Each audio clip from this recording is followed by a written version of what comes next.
தூத்துக்குடி தேர்தல் வாக்குறுதியை நிறைவேற்றாத திமுக அரசை கண்டித்து அங்கன்வாடி ஊழியர்கள் மற்றும் உதவியாளர் சங்கம் சார்பில் 1000க்கும் மேற்பட்ட அங்கன்வாடி ஊழியர்கள் தூத்துக்குடி ஸ்மார்ட் சிட்டி பேருந்து நிலையம் முன்பு சாலை மறியல் போராட்டத்தில் ஈடுபட்டனர்.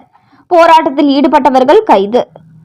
தமிழ்நாடு அங்கன்வாடி ஊழியர் மற்றும் உதவியாளர் சங்கம் சார்பில் திமுக சார்பில் கடந்த 2021ஆம் ஆண்டு தேர்தல் வாக்குறுதியில் கூறிய தாங்கள் ஆட்சிக்கு வந்தால் அங்கன்வாடி ஊழியர்கள் மற்றும் உதவியாளர்களுக்கு காலமுறை ஊதியம் வழங்கப்படும், மேலும் அரசு ஊழியராக பணி நியமனம் செய்வோம் என கூறியதை நிறைவேற்றாததை கண்டித்தும், மேலும் அங்கன்வாடி ஊழியர்கள் உதவியாளர்கள் பணி ஓய்வு பெறும்பொழுது பணிக்கொடையாக ரூபாய் 10 லட்சமும் உதவியாளருக்கு 5 லட்சம் ரூபாயும், அங்கன்வாடி ஊழியர் மற்றும் உதவியாளர்களுக்கு குடும்ப ஓய்வூதியமாக 9000 ரூபாய் வழங்க வேண்டும் என்பது உள்ளிட்ட கோரிக்கைகளை நிறைவேற்றாத திமுக அரசு மற்றும் சமூக நலத்துறையை கண்டித்து இன்று தமிழகம் முழுவதும் அங்கன்வாடி ஊழியர்கள் மற்றும் உதவியாளர்கள் சாலை மறியல் போராட்டத்தில் ஈடுபட்டு வருகின்றனர்.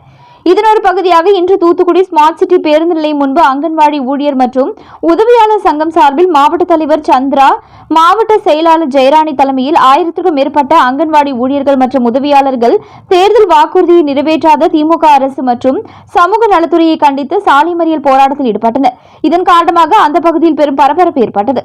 இதைத் தொடர்ந்து மறியலில் ஈடுபட்ட 1000க்கும் மேற்பட்ட அங்கன்வாடி ஊழியர் மற்றும் உதவியாளர்களை காவல்துறையினர் கைது செய்தனர்.